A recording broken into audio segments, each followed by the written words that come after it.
Hello, Ellie and Zev. Welcome, Hello. my Hello. friends. Nice to As be we, here.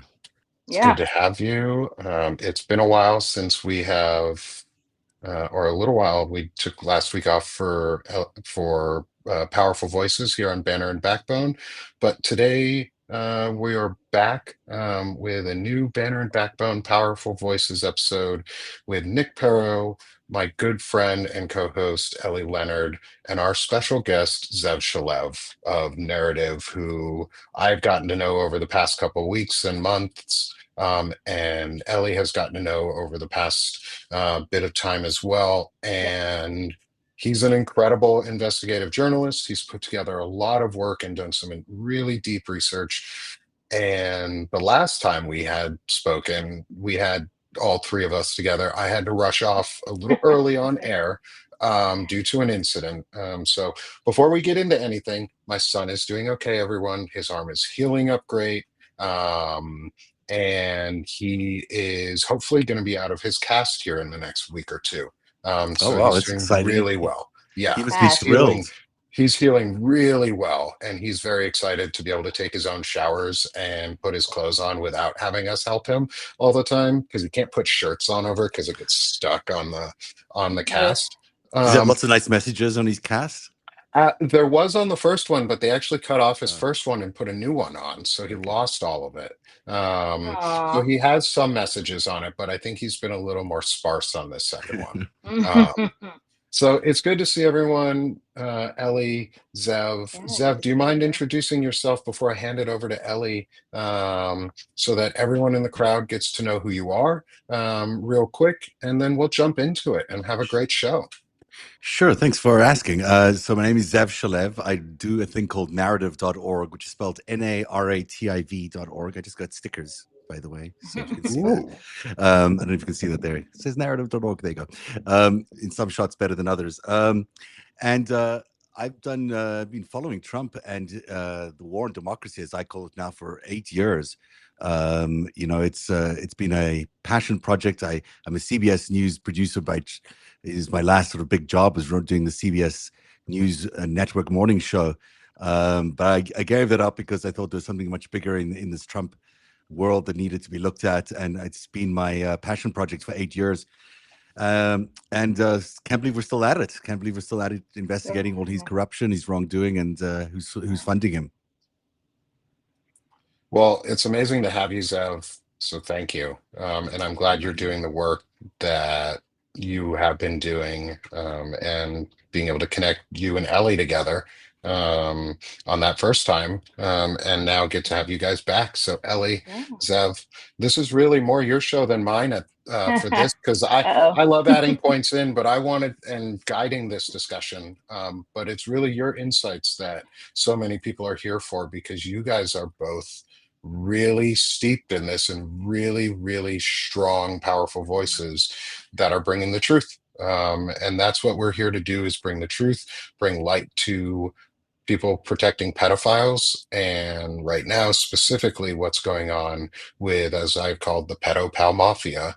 And I'd love your insights and thoughts around Peter Thiel, Elon Musk, Curtis Yarvin. I know he hasn't been named in the in the pedopal mafia, but he's in that ilk of human beings, and how it ties into Epstein and what you two may know about some of those connections. You want me to go? All right. Well, I dug into those. I think it was 6 pages that they gave us last week from the House Oversight Committee. Um, I never take anything that they give us for granted, whether we've gotten it before, whether it feels like useless information. I always just like go through it with a fine-tooth comb because I am under the impression that they're hoping to keep us stupid. They're hoping that we don't look things up. They're hoping that if something sounds academic or legalese, that we won't look through it. And there's a lot of information even in these little tidbits that they're giving us. And so this week we got these 6 pages, and they included one flight manifest that had Adam Perry Lang, which was Epstein's personal chef for 6 years, and he went to the island quite a bit.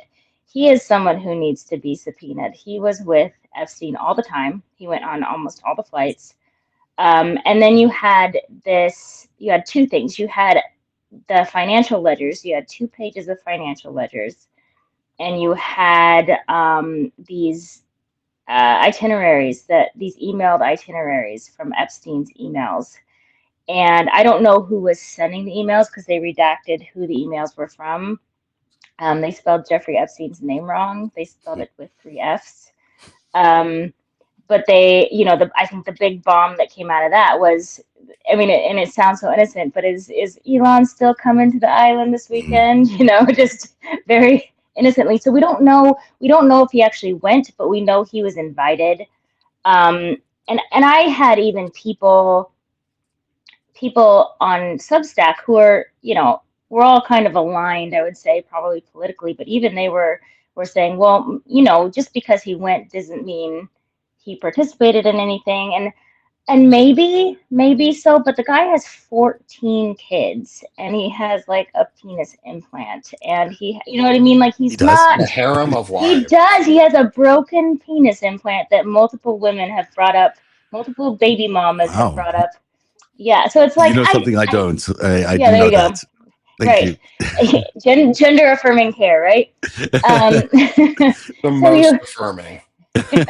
except for it's broken. So it's kind of when I'm okay, I just got that.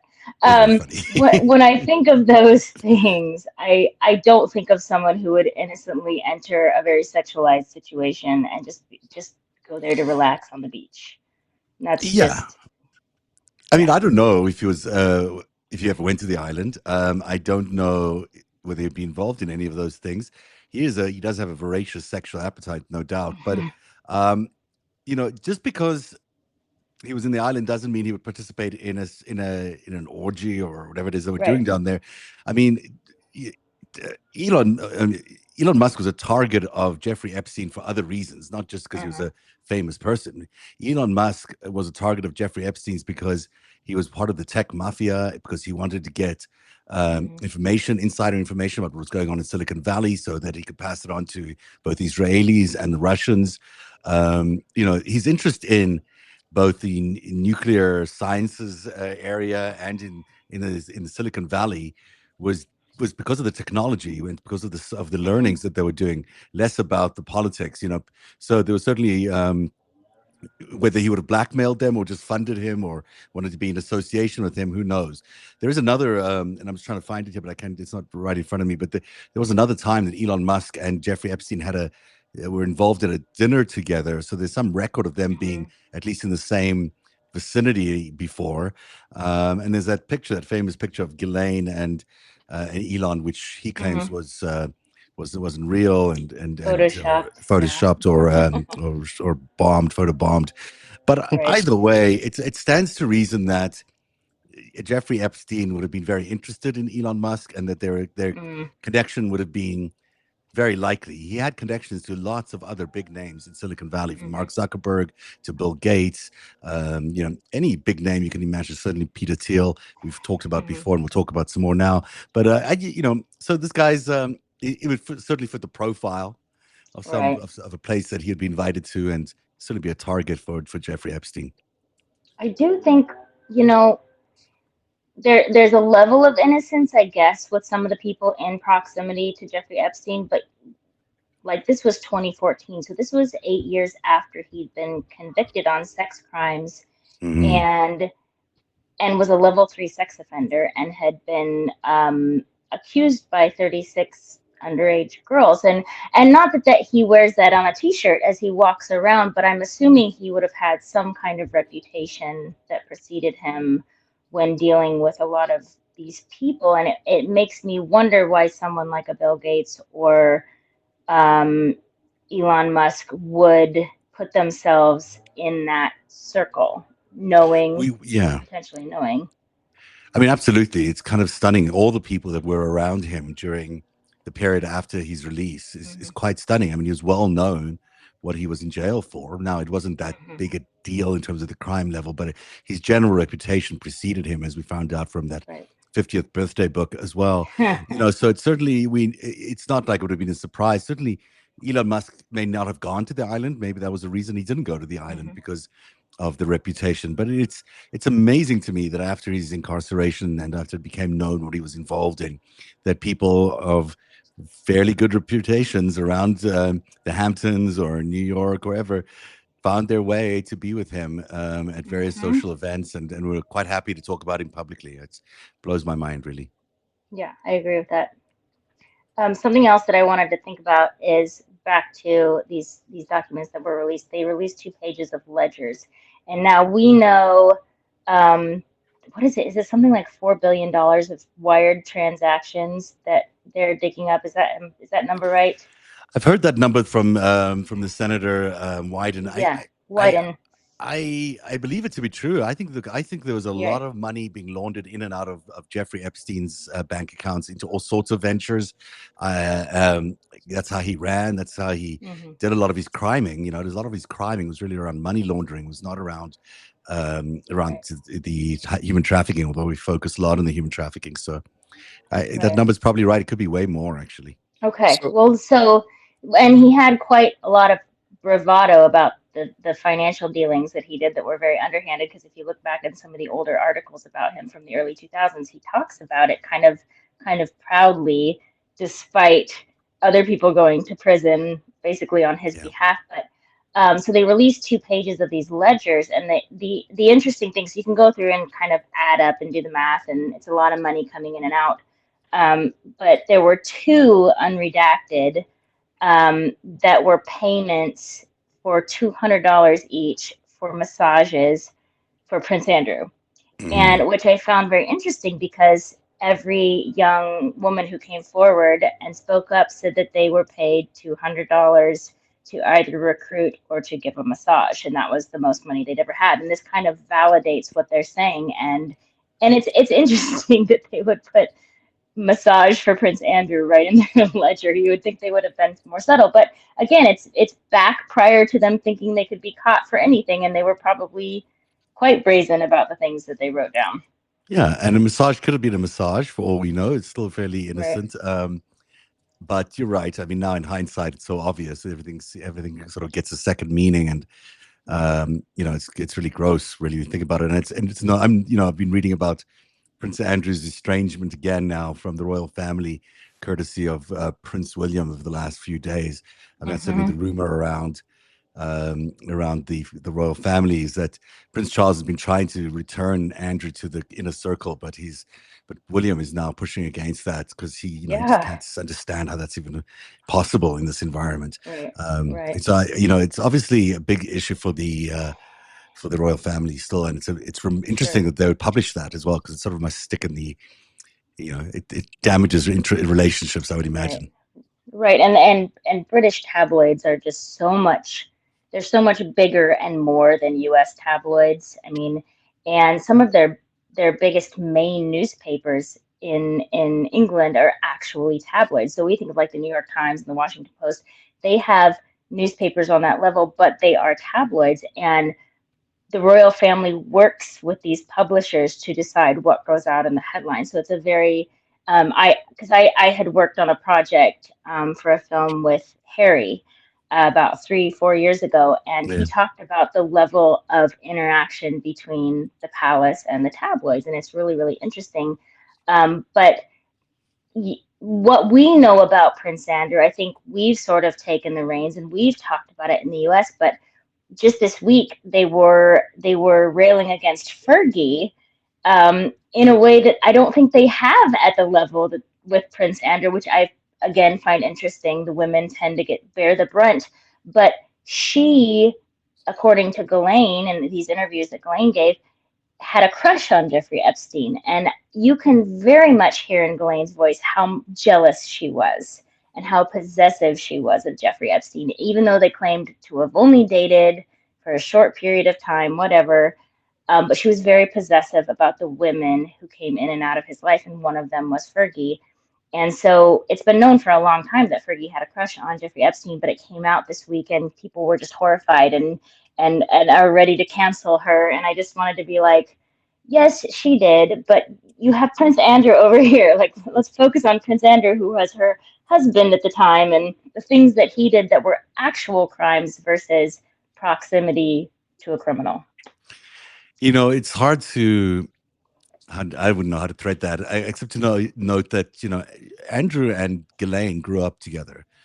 Ghislaine was a regular at the Palace. They grew up as kids. They had a very long relationship as well. They were dating as well, theoretically. They who knows how the jealousy would have played out there, or whatever jealousy might have played out. But you're absolutely right to point out that she was very protective over Epstein.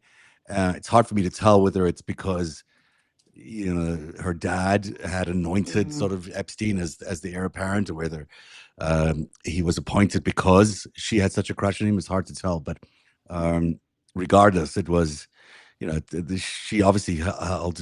She obviously, I think she fell in love with him, and it was sort of unrequited from his Right. perspective.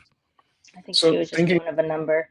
Go ahead. thinking about that real quick though, is we know that Ghislaine met Epstein from the reporting a lot earlier in life than was previously stated or that she stated in any of her Yeah. testimony. Um, is there any indication that she was trafficked to Epstein, or was it more an actual, like, real relationship that was built up and is, as much as I like, as much as I don't know if we are willing or even at a point where it could be known if this was true or not, is she one of the original victims who was trafficked to Epstein, um, and It's abused really, into this type of life? Ellie and I discovered this a few weeks ago, and we were looking at that 50th birthday book, and in there was this remarkable note, a birthday note from one of the guys at Bear Stearns, who said that he had met that Jeffrey Epstein had met Bob Maxwell, who he was working with, this investment guy Bear Stearns was working with, when Ghislaine was still a teenager, and that Epstein met her, or at least asks if he had met her when she was a teenager. And that really struck a chord with me, because I remember Ari Ben Menashe, who had worked with Robert Maxwell for a long period of time in the Iran-Contra affair, also told me that Robert Maxwell had a sort of an affinity for really young women like Jeffrey Epstein did. And I didn't really connect that with anything until I saw this note. And then I thought, well, if he met her as a teenager, and Robert Maxwell had the same sort of inclinations, I don't know how that world works, Proclivities, things. but if maybe that was part of the thing. I mean, I don't know enough about that world, and it would certainly be shocking. On the other hand, it certainly fits the profile to some extent, and it's hard for me to tell, what the reality is there. But she did meet him at a very young age and was still dating him. She was dating him in the 80s for sure, and she was still quite young then. So it's Right. and he was much older. And she claims up and down that she didn't meet him till 1991, and her father never met him. That's her story. And um, It's in these, right, I agree. Yeah. In these interviews, she was given immunity, but she wasn't given immunity from perjuring herself in these interviews. But she's not going to get called out by Todd Blanche. He's not going to say you perjured yourself. But she very much did, because we're going through listening to all these, and then I remember you messaged me and you're like, wait, did he say 1976 or Yeah. 75 or something like that? And I was like, I think he did. And then we went back and found it. And yeah, she would have been a teenager, and she had a very interesting relationship with her father, because she had a lot of brothers and sisters, and she was the youngest, and she was definitely the favorite. She was like the pet to him. His boat was named after her.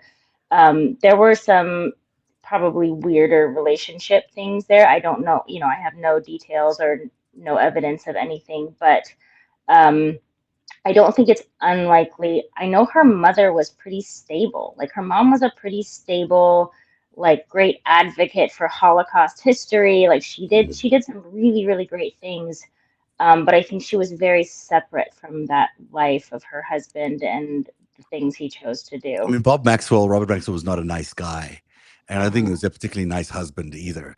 Yeah. So if she was a stoic face, and she was also came from French nobility, I think was part of the connection there.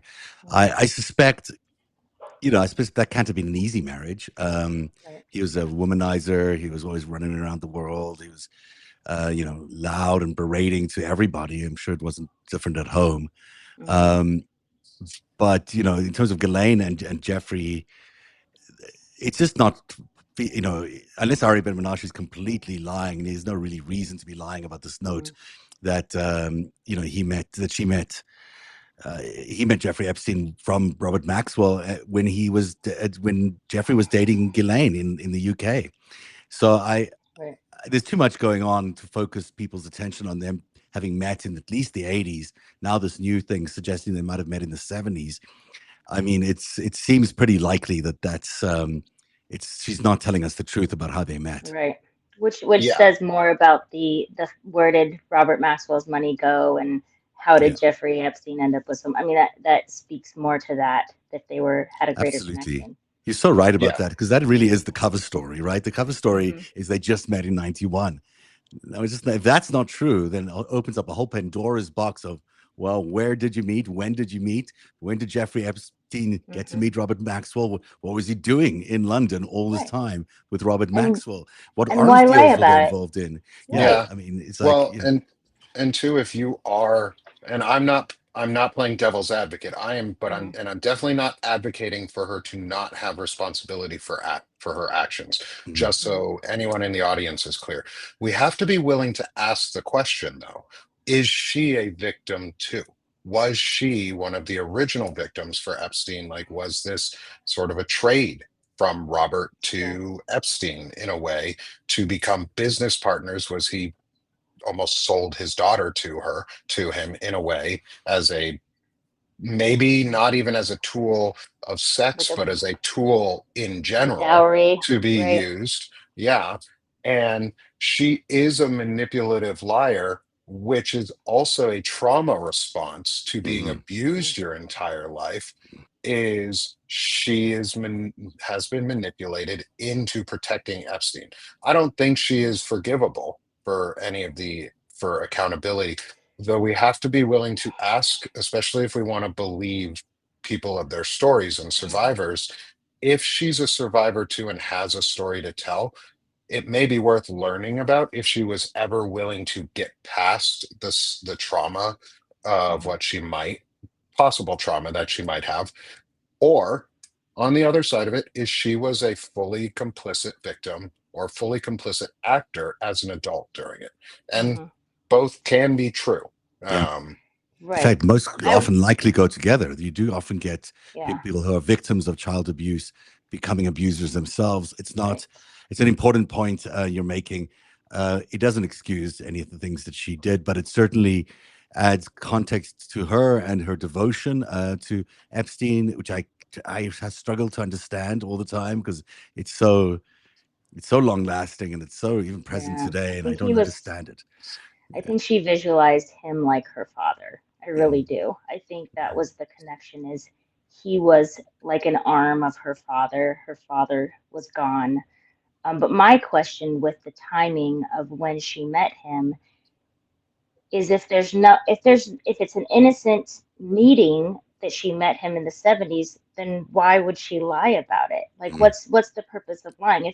If there's nothing behind that, if there's no money laundering, if there's nothing criminal, then there's no reason to say she met him in 1991. So what does that mean? But then also, kind of back to the birthday book and what you're saying, Nick, there's this cycle of women who started out as victims and became abusers in his circle. A lot of them were assistants. Like, if you look in the birthday book and you read these letters from his assistants, like Sarah Kellen and all these women who were they were given immunity during his trial. They were likely people who started out as victims but never recognized that they were victims. The letters that she wrote were gushing. I mean, they were gushing, but they clearly showed me that the same thing had happened to this woman that had happened to the other people who consider themselves to be survivors. And so you would have people who had at some point, because they were told to recruit, right? That's how they were started. They would recruit their friends and they make money from their high school buddies or whatever, um, to where they got to a point where they were more active versus they were more victimized.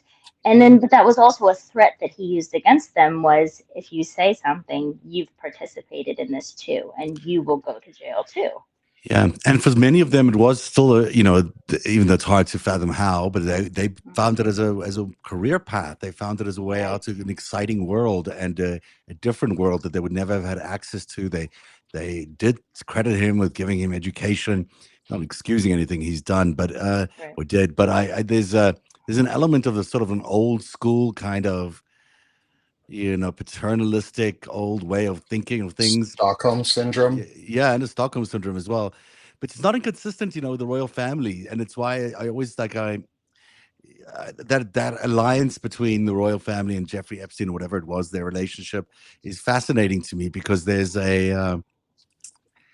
it's just in the way they treat people and in the way they operate around the idea of especially young women as objects in that way, which I thought was very very similar in a lot of ways, and maybe not that jarring for someone like the king or his brother or anyone else in that milieu who's came out of that world.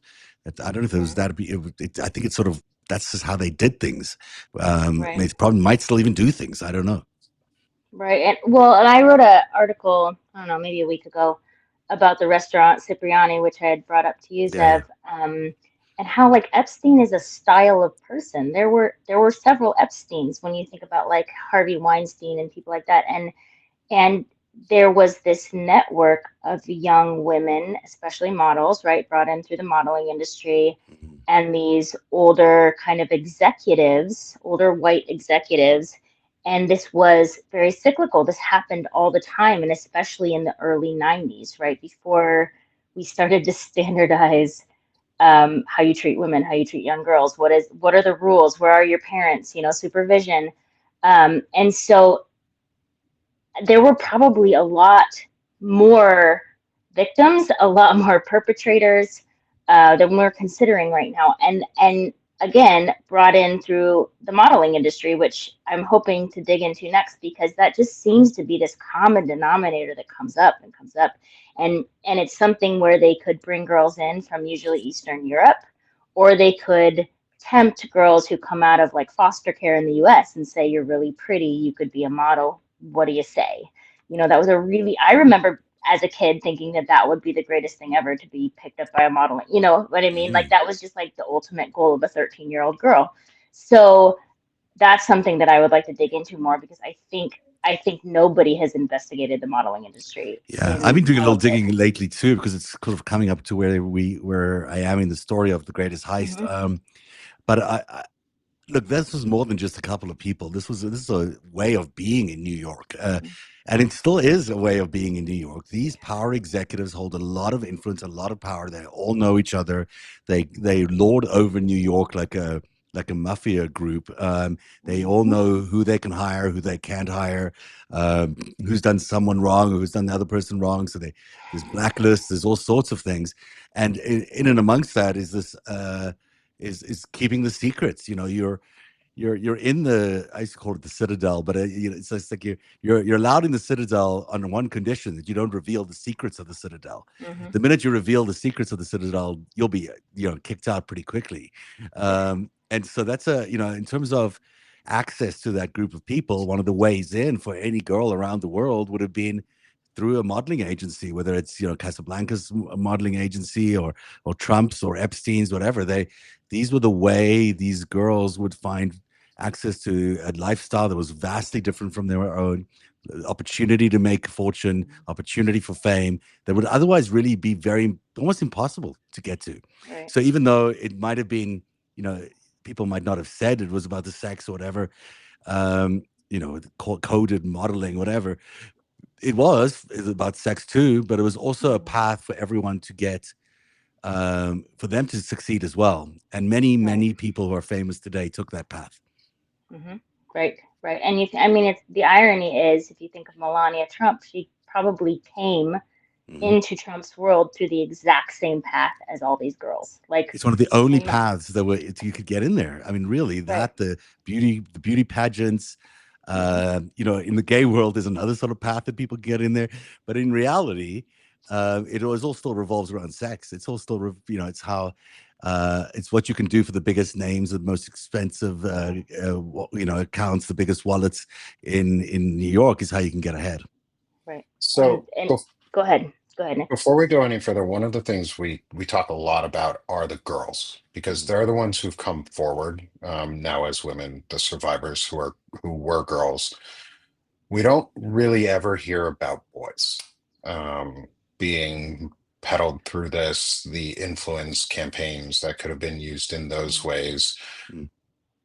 Do you, either of you, know anything or has anything come out about boys being used in this same way? Because I know folks in, like, named in the Epstein files are gay or lesbian or straight. It doesn't matter your sexuality because rape is not about sexuality, it's about power and control.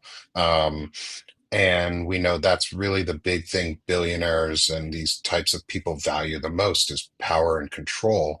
But we don't ever hear about boys being part of this. Do we know if there are There were connections there boys. There were too? boys in absolutely, and I think it's almost as high as 20%, if I'm not mistaken. But I don't want to. I don't want to say that definitively. But it's a large number of boys, much larger than you'd think. I mean, in a group of 1,000 people, that's 200 people potentially.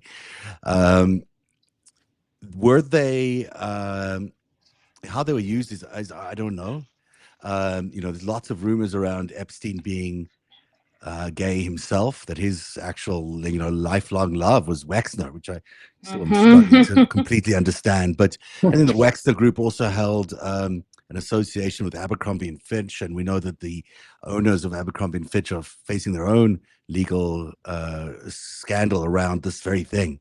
So maybe some of the boys were there. Some of the boys went through the Abercrombie and Fitch pipeline, if you will. But absolutely, and again, still to today, it's one of the only ways for a young gay guy to get a leg up in the world is through that. Is through connecting with one of these billionaires in New York or LA. It's Peter Thiel, classic example of someone who had for a long time a sort of a bought younger man that was his boyfriend on the side of his relationship with his husband, and he passed away under mysterious circumstances almost a year or two ago. But it's an interesting story on its own and a tragic story on its own. But that's how things roll. I mean, that's how the world is. I don't think it matters whether they're gay or straight. I think women are seen as more victims, even though it's not true that as a young teenager you can just be equally as traumatized by any of the experiences, and it doesn't make a difference to gender. Really, it shouldn't. And I don't know why we do that. Yeah. I feel like at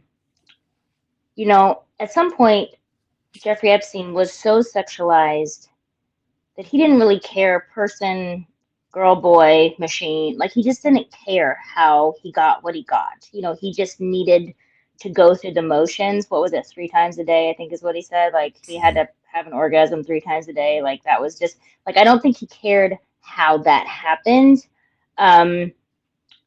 It would be interesting. There's a couple of groups of people that I'm researching right now from different points in Epstein's life that I believe, have a lot more victims in these crowds.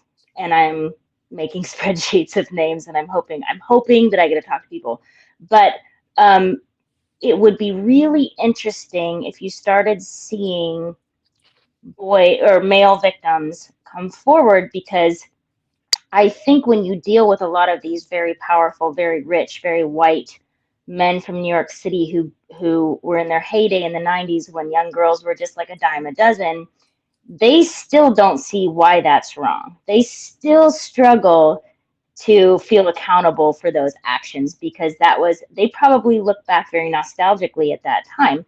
If you start throwing in that there were boys involved and you are working with the Republican Party to oppose the release of these files, I think you'll get a lot more people caving because they don't want to go down with to say that they were gay or that they were involved in gay things or they, you know what I mean? We're the Republican Party, we're the party of family values. I feel like they will start to jump ship if that happens. I don't know if it happens. Like I don't know if people are comfortable coming forward, but I believe you're right. I believe there has to be boys involved. I just don't think that someone who is that highly sexualized would not have would have cared who he was with. And I'm sure there were boys working on, Mar-a-Lago, wherever they were working with him, that he would have come across. The targets for Jeffrey Epstein were mostly on the Democratic side. Mm-hmm. So, because that's who they were really trying to coerce politically. Right. That's not to say there weren't people on the Republican side. I'm sure there were. But in terms of him, there's lots of stories of him getting massages. I'm not sure there's a lot of evidence showing him raping girls. Actually, Having sex, right? No, he yeah, just needed to. Yeah. yeah. So I don't. It's sort of that's. I've always even the affidavit around I lost her name for a second. The Trump and Epstein victim. Katie. Yeah, Jane Katie Doe, Johnson. Katie Yeah, Johnson. yeah, Katie Johnson. Even that affidavit, when you read it, or that I think it was an affidavit, it talks about Epstein not being able to get it up and sort of having to be Mm-hmm. like it was like Trump who did the raping part of it, and Epstein was not really engaged. I'm not saying not that it precludes he's obviously still highly culpable for all of that, Right. but it's still it just tells you the kind that he was the straight part might have been more of an act than we realized because it was just a convenient way. But I don't know. Yeah. I mean, I'm yet to find someone to tell me, directly that he knew that Epstein was gay, and I don't have that. So digging into maybe not the actual sex aspects of it, or sorry, not even sex, the rape aspects and the power aspects of it. Let's get into maybe some of the money aspects because that's where I think really Elon Musk and Peter Thiel tie into it. Is more, I do think they knew, obviously, they would have known and they would have heard, and it would have been painfully obvious or aware to them that this person, that Jeffrey Epstein, was a pedophile and had been charged and credibly accused of it, but they wanted money and influence of some sort. Can either of you talk about some of the money that they have received or could have received from that type of relationship? I know, Zeb, you have experience with Peter Thiel himself, um, and his use of Palantir specifically. Is something that I would be interested in knowing if there are connections to dirty money going into that company, I and mean, being laundered through it. well, it's a huge question, Nick.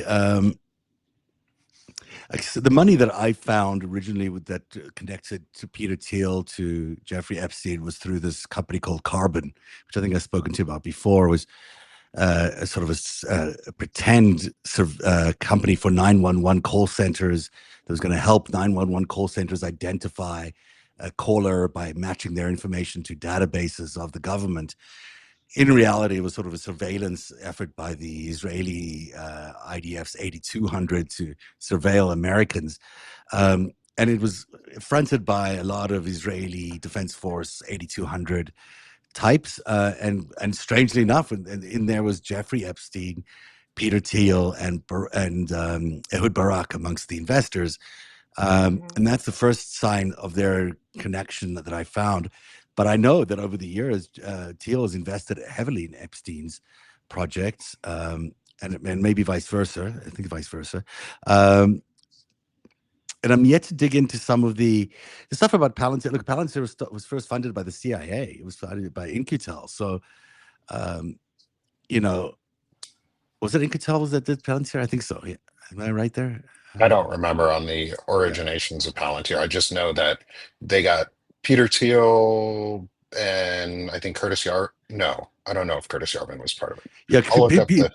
Peter Thiel was not part of. I'm sorry, Peter Yarvin was not part of Palantir, but I know that Palantir is also connected to all these intelligence agencies, obviously, because it does a lot of work for them, um, and it's very similar in a lot of ways to a previous, to the promise system that people had used and spoken about so much in the previous incarnation of the scandal way back in the 80s. I'm not sure what the question was. Ask me what the question was about the. Um, are there? Have you seen or know or noticed any finance connections between Peter Thiel's other organizations, such as Palantir, and say Epstein's money either going to and or from other organizations such as the IDF or the Israeli like Mossad or back to the CIA, because there have been rumors about Epstein being part of the CIA or agent or intelligence agencies, and it seems very convenient that somebody who became very, very close with Epstein through monetary funds like this at times and receipt back and forth would not have used that money within a company like this. They were very associated with each other and associated with the same network. I mean, it's hard to imagine a world where Donald Trump or Jeffrey Epstein existed without Peter Thiel, without Elon Musk. Those things are all very connected, and they represent different types of interests, but they're all an interconnected network at the end of the day. So, is there any evidence of a lot of venture funding for sure? I haven't dug into the details a lot, but it certainly came up. Didn't Epstein's lunches with Thiel form part of the latest release? Mm-hmm. Yeah. So they were lunching or double lunch or early breakfast, whatever it was. They were having second breakfast together. Yeah, I love the second breakfast thing, Ellie. Yeah. Because it's like, I mean, you're lucky to get one in some parts of the Little world. hobbits over there. Yeah. You can get two breakfasts. Yeah, right. No. So I don't know the answer to that question to answer it fully enough, but I know that they're interconnected, and there's a lot of money that pours through that network. And that's how we got here. We got here by the Iran-Contra scandal and the sudden financing of covert operations through criminal efforts. I mean, that's sort of the original crime. That's the original sin that opens up to the deep state and leads us down to the path to where we are, and that involves all these characters over and over and over again. It would Yeah, be and I very think before you go in, one of the groups would be Valar Ventures. They're so into this fucking Lord of the Rings thing over here with all of this. Yes, Valar I've heard them. Ventures. I've heard of their name. Can you spell that for me again? Yeah, VALAR Mhm. Ventures. Interesting.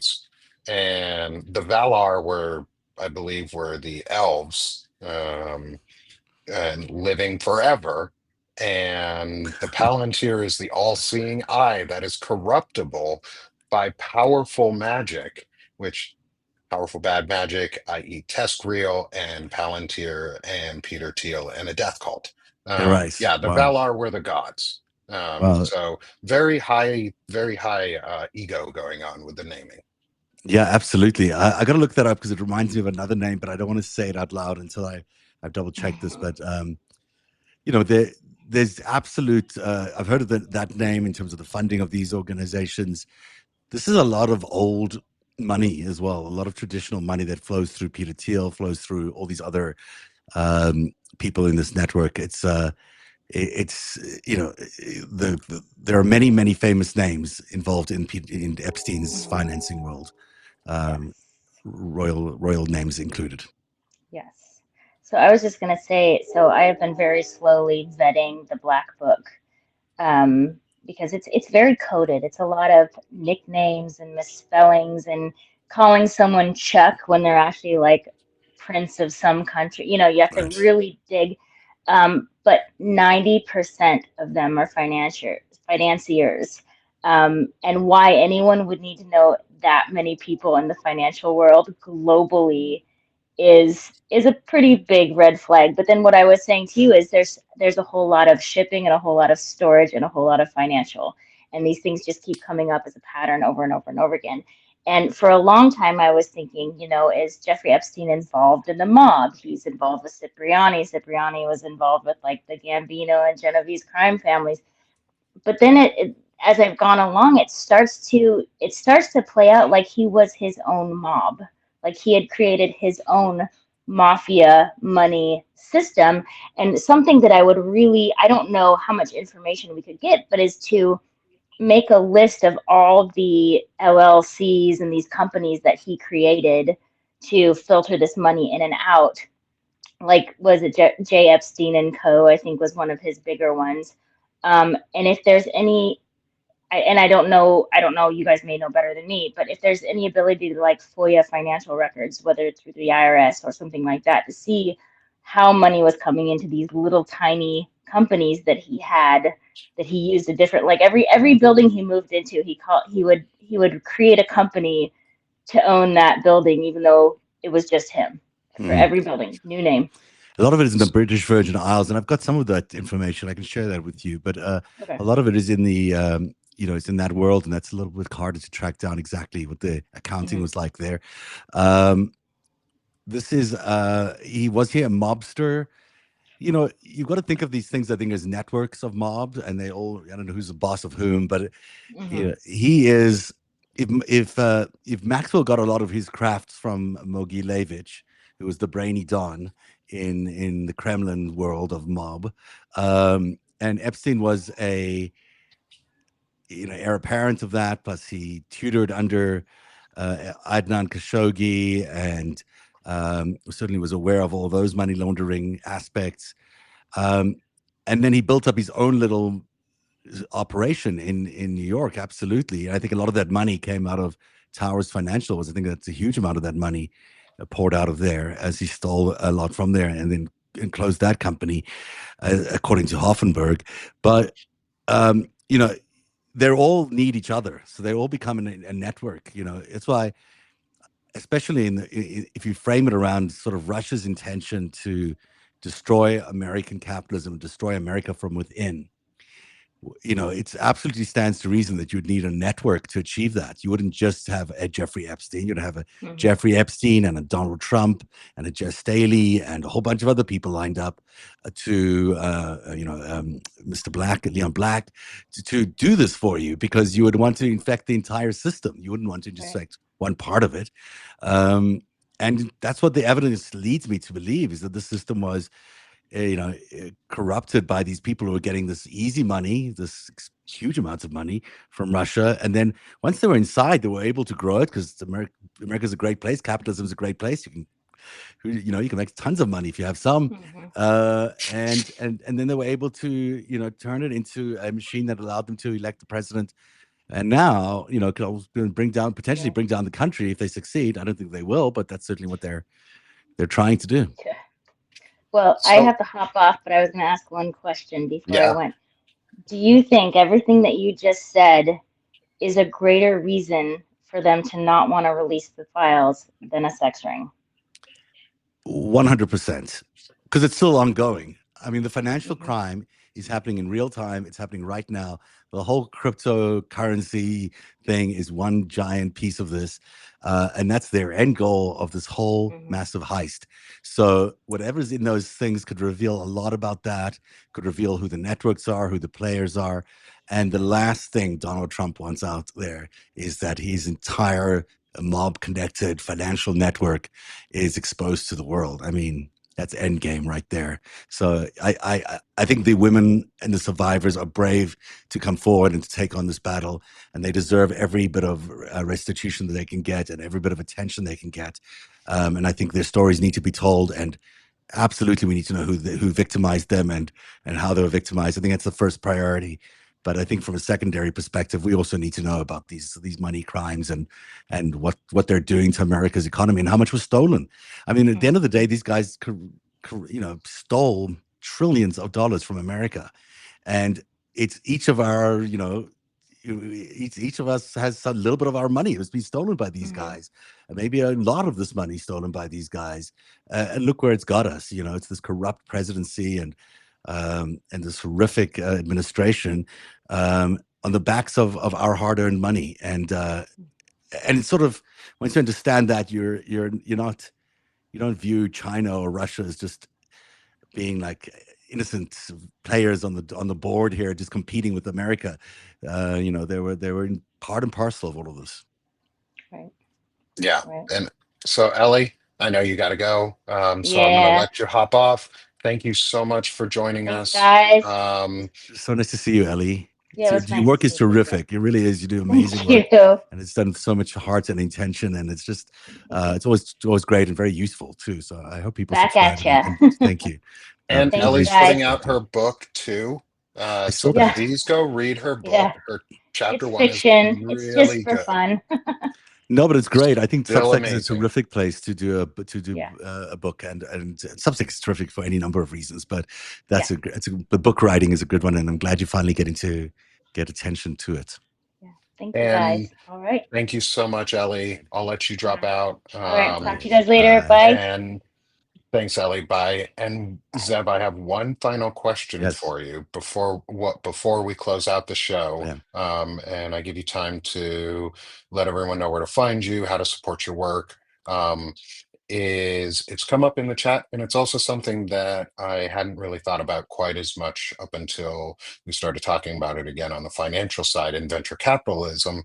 Is JD Vance was Peter Thiel's underling.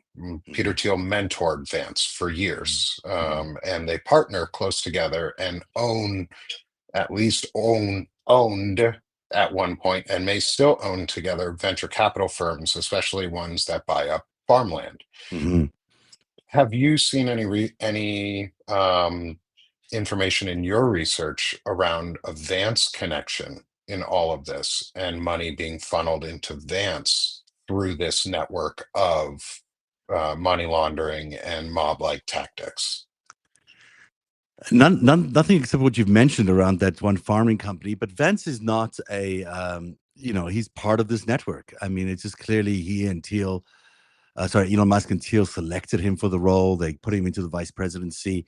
He himself is a professional ladder climber. He's absolutely obsessed with money, as is evidenced by his book, and power. And so, I haven't found any direct evidence linking him to the broad mob network or the mob criminal activity, but he is who he is. He's thanks for that. It's really nice little thing. But I think at the end of the day he'll be viewed as corruptly as everybody else. We have all these people in this administration are the worst of the worst. It really is becoming plainly evident that we've got some of the most corrupt people in power, and they can't be trusted for anything. I don't trust Vance as far as I could throw him. It's just doesn't strike me as a very trustworthy person. Not a person worth trusting. And so I think that's a great point to end today's conversation. And I want to make sure people have time to hear where to find you. I've obviously put up your QR code on the screen. So if anyone's following on YouTube or watches this afterwards, on Substack and on through your browser, please go ahead, if you already haven't subscribed to Zev, is go and subscribe to him. I'm also going to put up Ellie's link so that it appears in the show notes as well. And while we're going, Zev, how can people find you? How can people support you? The best way to find my work is at narrative.org. That's NARATIV.org. And it's where I put all my investigative work and also my daily analysis in there. And it's where I do the 5-stack with Dean Blundell. I do the Trump Tyranny Tracker with Olga Lautman. I do a bunch of shows with you, Nick, lately. So that's terrific stuff. And it's just I try to make it as forward leaning, and I had Grok do an analysis of my site once, and it said it was rarely wrong and often ahead.